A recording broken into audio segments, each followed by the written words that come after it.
Today I'm going to talk to you about a topic that I'm very passionate about. I call it In Search of Opportunity. And the root of the passion of this topic is a phobia I have about losing time. A lot of people will tell you time is money. I don't believe that. Because if you lose money, you can always make it back. But once you lose time, it's gone forever. And so throughout my life, when I was deciding what to do, one of the main factors in my mind was, what's the risk in it? And what's the risk that I'm going to have about perhaps losing time? Is if I invest in something, if I invest my time, will it be, if it becomes unsuccessful, is it going to stop me from being able to do other things? So what I've been able to do through my life is become good at finding opportunities, at identifying the right, not only business ideas, but people, interests, activities, things that will make me grow as a person, that will build my character. And it's not easy finding the right opportunity. It takes time to be able to recognize them. And I guess some of the earliest lessons when it comes to business opportunities, some of the earliest lessons I learned from my grandfather. My grandfather, the dealer. And no, he wasn't a dealer of illicit products. He was a dealer and trader in chemicals. He lived in Vienna, Austria, and he was very successful. I was a kid at the time, but I realized that he wasn't the average grandpa. He had a bunch of real estate. He loved art. Every year, he would buy himself a new Mercedes, and he even got himself made little Persian carpets instead of floor mats. So when I asked him one day, what makes him more successful than other people who are in his industry, he told me, and he gave me a really good, explain it like I'm five answer. He said, Marko, I'm good at finding opportunities where other people don't see them. And he said, for instance, yesterday when we went to have lunch at the restaurant close to our house, do you remember seeing there were 3 other restaurants next to that restaurant? He says, that's a phenomenon that happens a lot. People like to bundle, people like to copy, people go in the direction where they see other people going. He says, I don't do that. I do business where nobody else is looking. So he was in the chemical business. And this was like the 60s, 70s, 80s. And back then, everybody wanted to do business with the United States or Western Europe. But my grandpa, he didn't go that direction. He looked the other way. So he did business with Yugoslavia, with African nations. He even did business in the Middle East. And it makes sense when you look at it. Because if you have an emerging industry and everybody's pouncing on it, what happens is that the market share gets sliced up between all these different players. And there's a much bigger chance that you won't succeed, that you're going to fail. But if you go somewhere where it's an untapped market, you have first mover advantage. You can create natural monopolies. I mean, I could just see him doing business in Yugoslavia at that point. After he got some of the key players, because remember, it was a completely different system. All he needed to do was maybe work with a couple of companies and he'd have the entire market share.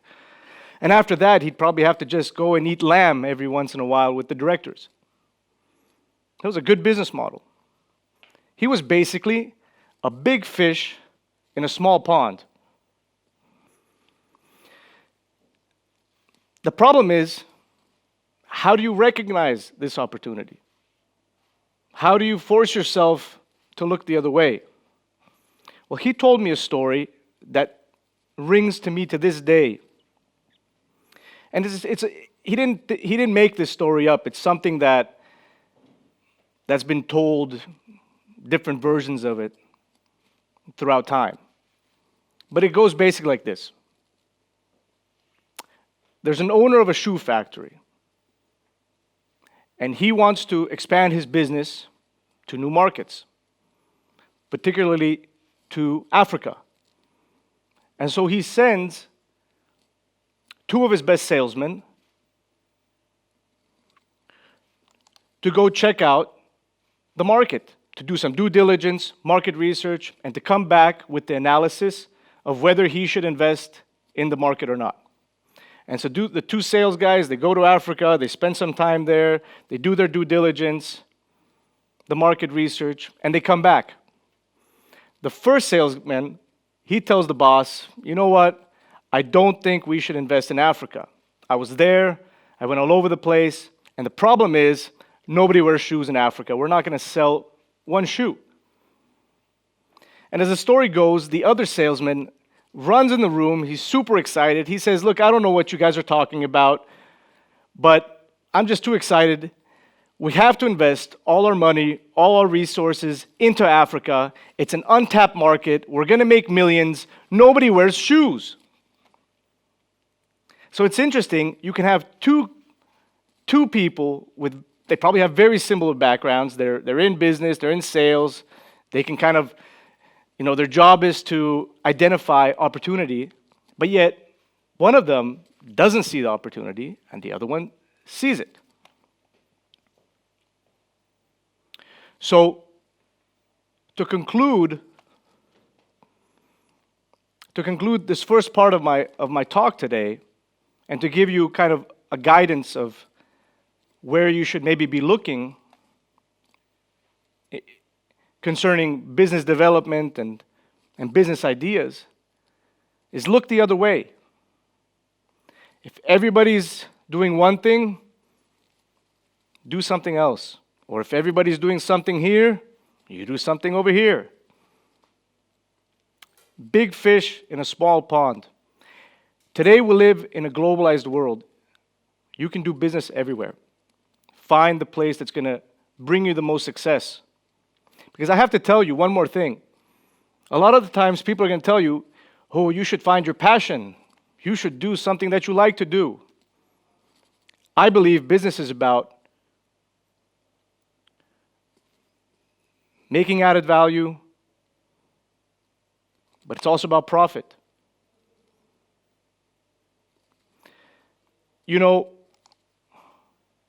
The other point I want to make today, I'm going to talk about if you're going to go and do business in an industry where there's a lot of players, what you can do to find your niche within that. And looking back through history, I see that when it comes to emerging industries, that history repeats itself. From the gold rush to today's Bitcoin, there's certain trends and lessons that are universal, that you can use today as someone could have used in the gold rush. So the gold rush happened in California in around 1849. And what happened was gold was found in California, and everybody and their mother from the entire United States moved to California to try to make their fortune mining gold. The problem was there wasn't that much gold to go around. So when you look historically, not a lot of people got rich mining for gold. But some people did get rich in the gold rush. And you know who that was? It was the people selling the shovels. It was the saloon owners. It was Levi Strauss who made the jeans. It was the people working in the secondary activities that were servicing this influx of people trying to work in the primary industry. And so when you look at other emerging industries, hot topics such as 20 years ago, the internet, or 10 years ago when everybody was trying to do an application, or fintech, or Bitcoin, you see the same thing happening over and over again. A large influx of people trying to do the same activity, dividing up the market share, making it harder to succeed. And then you have a certain sector of people that are supporting these entrepreneurs. They're supporting these activities. So I want to tell you about two people that I know who are highly successful and who were able to recognize that it's better to be a service than to be a direct competitor with all these people that are trying to compete in these emerging industries. One of them is Noah Kagan. Noah, you can Google him, and I hope you follow him. He's an inspirational character. Noah was number 30 employee in Facebook. He was also director of marketing for a company called Mint.com, which from launch, within 5 years, was sold for $150 million to a competitor. He's a smart guy. And 10 years ago, Noah came to Zagreb. He was on a tour of Europe. And what he was doing, he was actually the first digital nomad, when you look at it, because his plan was to tour Europe and build his business, this business idea that he had.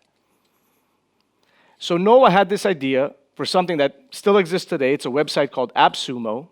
And what AppSumo does is it's a platform where entrepreneurs can purchase subscriptions to various internet tools and services for a deep discount. For instance, my company, we use AppSumo.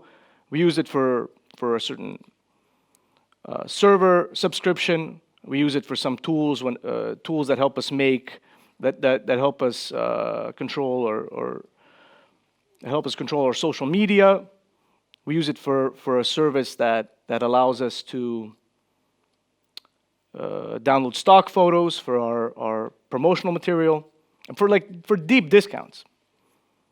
So Noah, instead of going into the business and trying to make an e-commerce website and trying to, do another pets.com or sell